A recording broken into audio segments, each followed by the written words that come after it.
Welcome back, team. I got sick again, thanks to the wife. So here we are. I went a respectable 10-4 last week in Pick'em, only 8-6 against the spread. Would have been a little bit better if Denver hadn't purposely taken out C.J. Stroud to only barely win by 3. Looking at you, Broncos fans. Gotta suck to be you. Your team's 7-2, and they can barely beat shit teams while taking out the quarterback. And up first is the Raiders going up against, you guessed it, the Broncos, who I am very disgusted with, and any team that plays the way they did, purposely taking out the opposing team's quarterback. I've never felt good about a game where my team beats a beat up team. Like if the opposing team has just got a bunch of injuries, it's like, well, yeah, of course we won. But I don't feel any pride in it. But I'm sure the Broncos fans do. Now, I am going to take the Broncos to win because they have a good defense. I am not a believer. Bo Nix was 18 out of 37, 173 yards, 2 TDs. The Texans really held him in check pretty well. 1 interception. Dobbins, 15 carries, 61 yards. They really didn't get much going anywhere else. They did try. Harvey, Prentice, and Franklin all had runs, and they went kind of nowhere, a couple yards maybe. But it is Geno Smith, and he'll make enough mistakes that the Broncos could stay and win it and go 8-2. And at that point, I feel like I'll have no choice but to move them up towards the top 5. And out of my personal bias, because I'm disgusted with how they played. They won 18-15 against a team where they purposely took out the opposing quarterback because they knew they'd lose. And up next, we got the Falcons taking on the Colts, who are favored by 6.5 points.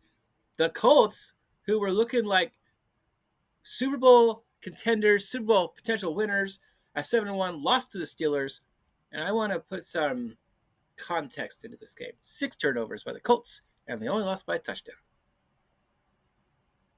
The Colts had them beaten every other margin. Passing yards, completions, turnovers, unfortunately. But the Colts were definitely the better team, but they committed 3 fumbles.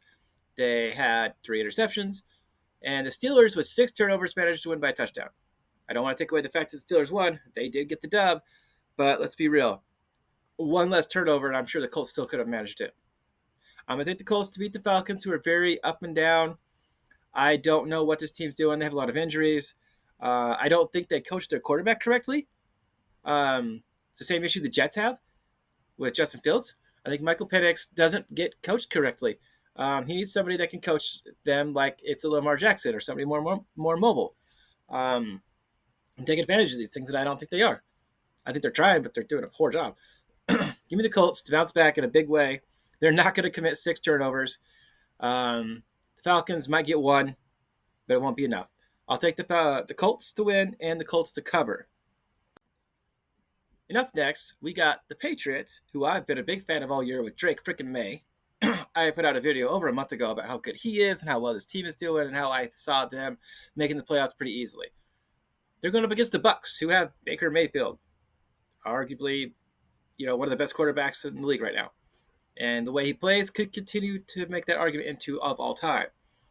However, they have a ton of injuries at wide receiver. They have issues with their defense, running back, and Baker Mayfield has literally had to put this team on his back. And that has resulted, excuse me, still sick. That has resulted in some losses. I know they need to get healthy in a big way, and they're really hopeful. The Bucs are favored by 2.5. I'm not seeing it. I feel the Patriots coming off a close game against the Falcons are going to come out playing hard. They're going to see the mistakes they made. And Drake May did enough to win, but that was like clearly probably his second worst game. He is going to come out wanting more. The Tampa Bay Buccaneers defense is not very good. They have to win in shootouts. So the Patriots offense can score, and I believe they'll be able to shut them down. The Patriots defense is very smart about isolating players and taking them away. And when Tampa Bay has almost nobody left, well, not too many options to take away. No, is there? Give me Tampa.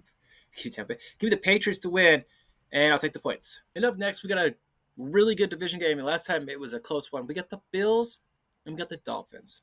The Bills just beat the Chiefs 28-10 in a very close game. I know there's a little controversy there, but it was a pretty solid game. I rather enjoyed it. Buffalo kind of outdid them in every aspect. More yards, they had more passing yards, they had a lot more rushing yards, which is not too surprising, but the passing yards just a little bit. Yards per play, 6.3, 23 first downs, 7 out of 12 for third down efficiency. And they held the Chiefs, who have got a good offense, to 3 out of 13 on third down efficiency.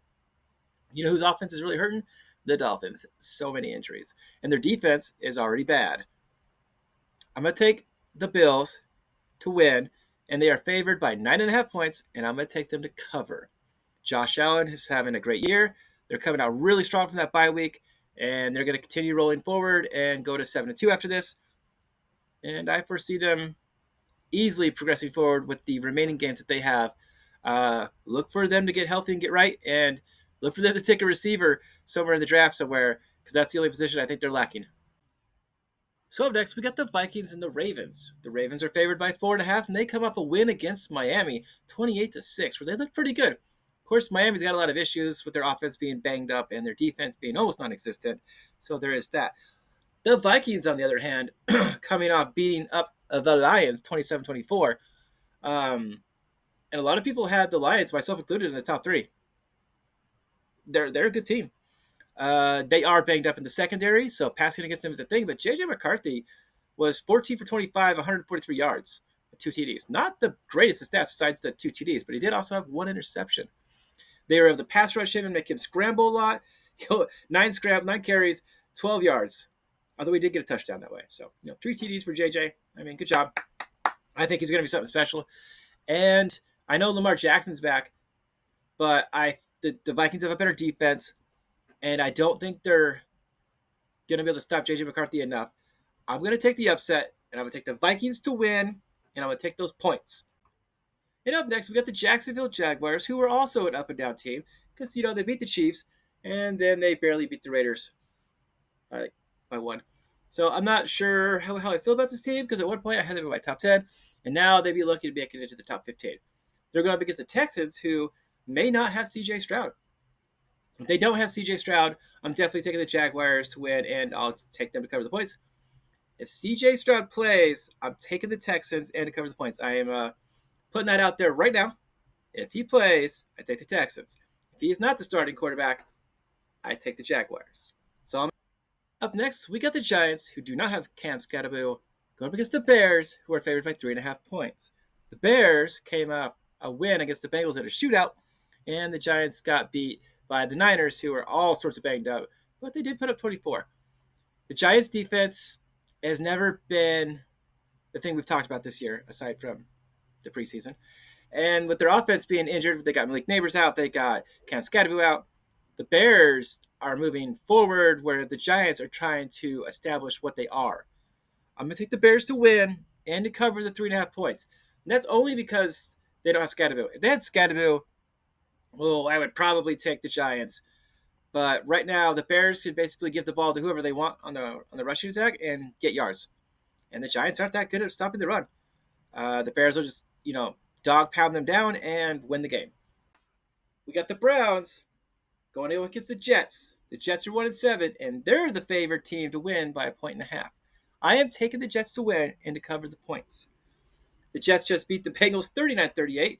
Let's not forget, they took the Steelers and Dallas to the wire in points and almost won those games. So they can put up a lot of points. And the Steelers have a good defense.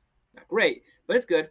A lot of those turnovers they had against the Colts were some luck, but they still do get some turnovers, and they can get after the quarterback. Justin Fields was 21-32, 244 yards and 1 touchdown. But I've said Hall was very good. 133 yards, 7.4 yard average. The Browns have a much better rush defense.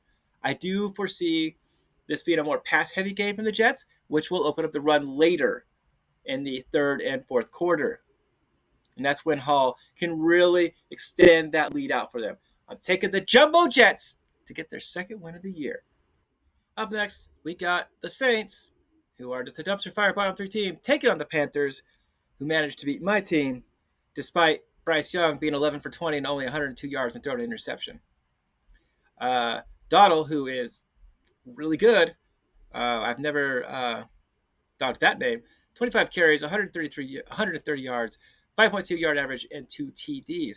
They also had Hubbard run the ball, Horn ran the ball once even, and Green Bay failed to make points on opportunities. However, this is the Saints, and they are just, I don't know what they're doing aside from losing games. Maybe they're just trying to build draft capital up. If they just lose games, they can be, one of the first people. I don't foresee them keeping Spencer Rattler. He's only had 1 or 2 good games all year. I will take the Panthers, the running game, and their defense to win over the Saints, and I will take them to cover the points. The Panthers are favored by 5.5 points, and once again, I'll take them to win and to cover the points. And now we got the Cardinals, who I picked to beat Dallas last week. Just want everyone to remember that. Going up against the Seattle Seahawks. The Seahawks are favored by 6.5. I'm going to be taking the Seahawks to win the game. Sam Darnold was 21 out of 24, 330 yards and 4 TDs. He did throw 1 interception. They did have a committee back with Charbonnet and Walker. Not great, but they were able to do a little bit there. But when you have JSN, 8 receptions, 129 yards, averaging 16.1 yards per catch. He didn't get any touchdowns, but, he is a first down machine. He's a playmaker. And as much as I like to hype up the Cardinals, I think they actually have a good team now that Jacoby Brissett is at quarterback, and they should just get rid of Murray. That's what I think. I don't think it's good enough to take down the Seahawks. I think the Seahawks offense will be just too much for them to keep up with. I am taking Seattle to win, and I am taking Seattle to cover the points. I don't think the Cardinals are a bad team. I just don't think they're good enough to take down the top 3 Seattle Seahawks. But the Lions, favored by 8.5 points, taking on the Washington Commanders. The Commanders lost quarterback Jaden Daniels. Yeah, he might be gone for a while. That was a pretty gnarly looking injury. And they have other injuries as well. And their defense not playing very well. Meanwhile, the Detroit Lions are coming off a tough loss in a game where, honestly, by the stats, they probably should have won against the Minnesota Vikings. They have a very high-powered offense, so they're going to be able to score points against the Washington defense. And although the Detroit secondary is where you attack them, I don't think without Jaden Daniels, they're going to be able to do it well enough. I foresee the Detroit Lions winning by 10 or more. Give me the Lions to win and take the points. Up next, we got the Rams, favored by 3.5 in the toughest division of football, I think, aside from the North, against the San Francisco 49ers. The 49ers have so many injuries, and this is a story that we hear every week from everybody.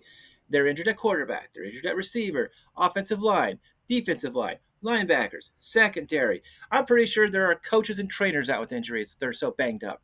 And they're going up against who I've got number 1 in the power rankings, the Rams. I'm taking the Rams to win on the road. I know it's a division game. It's going to be tough. No, hey, listen. All right, in all seriousness, though, I'm so proud of this football team. We got a big one coming up this week. All right, great opportunity to really just keep building on the momentum you guys have built.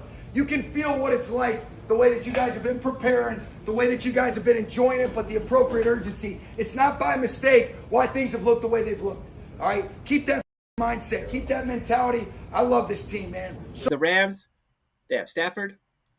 They have that just amazing pass offense, and they have an amazing defense. I know all the times we talk about, Puka Nacua, Adams, got Williams and Matthew Stafford, and we talk about them all the time. That defense, that pass rush is insane.